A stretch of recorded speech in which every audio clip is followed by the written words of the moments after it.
Hello,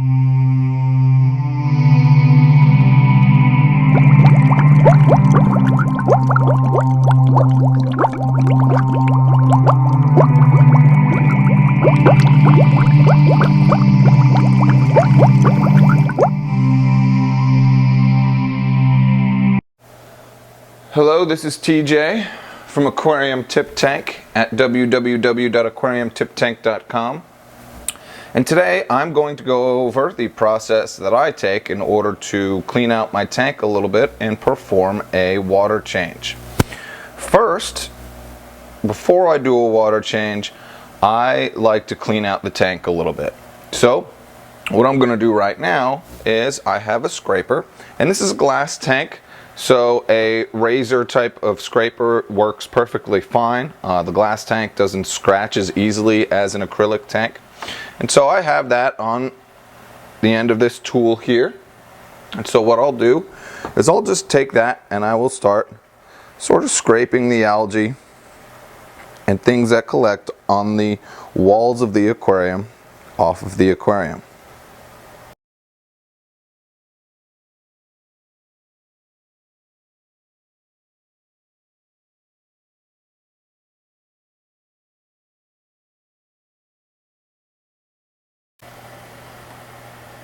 Okay, then what I also want to do is clean all of my equipment up when I'm doing a water change. So I have this little toothbrush that is only used for this aquarium at this point, and I'll go and I'll clean off my power heads with it. I'll keep my power heads running at this point right now. I'll make sure I get everything off the outsides of it.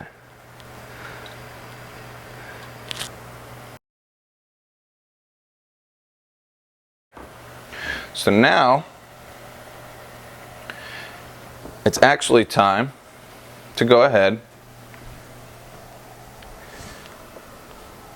and clean out the collection cup of that protein skimmer. Now this Remora S protein skimmer, it's a hang-on back protein skimmer. It actually makes this pretty easy.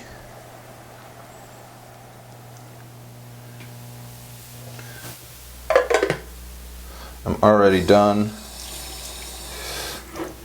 cleaning that out. It only took a few minutes.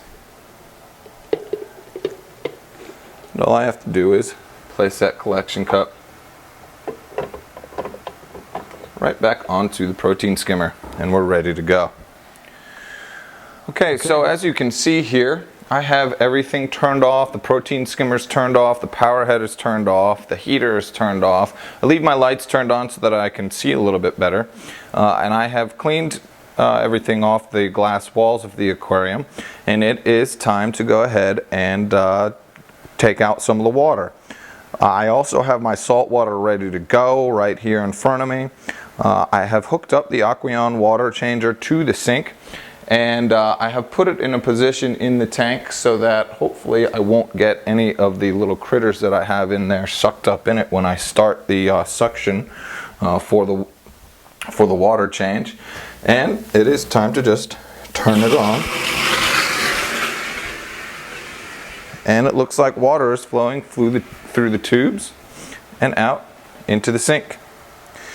I have a little knob up here that opens and closes a valve, and that will dictate how much and how fast some of the water comes out.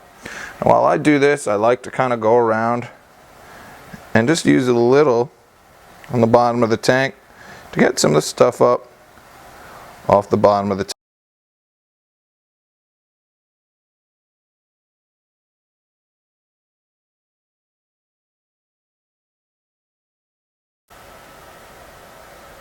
Just about done. It's just about to the top there.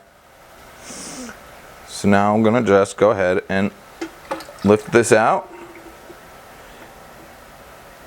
And I'm going to take it and keep this piece upright. It should be the only piece that's kind of wet. And I'm going to bring it back over to the sink. I already have my salt water here and ready to go. So, as always, what I do is I take a few cups, take a large cup, start adding the salt water. Now I have already tested all of this salt water. Everything matches, all of the parameters are correct, everything looks good.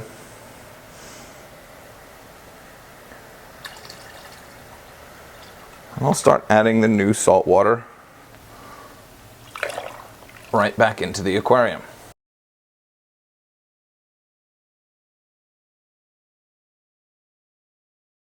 Looks like I've gotten enough out of that 5-gallon bucket to go ahead and pick this 5-gallon bucket up. I might get in your way here a little bit, I will admit, and start dumping it straight into the aquarium.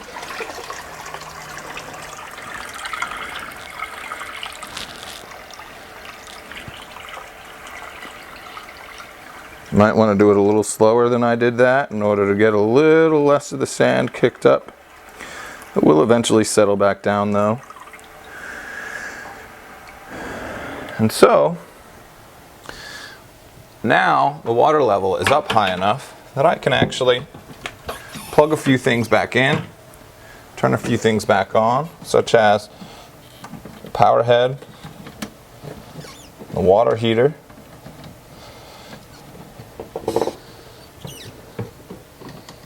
and the protein skimmer and filters. And it's kind of time to move on to the next bucket.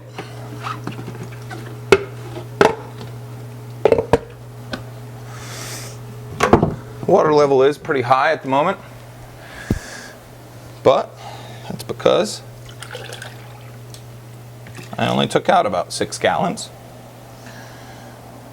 I've only put 5 gallons in. So I only need about 1 more gallon, and I'll probably do all of that by just adding a few more of these large cups of salt water.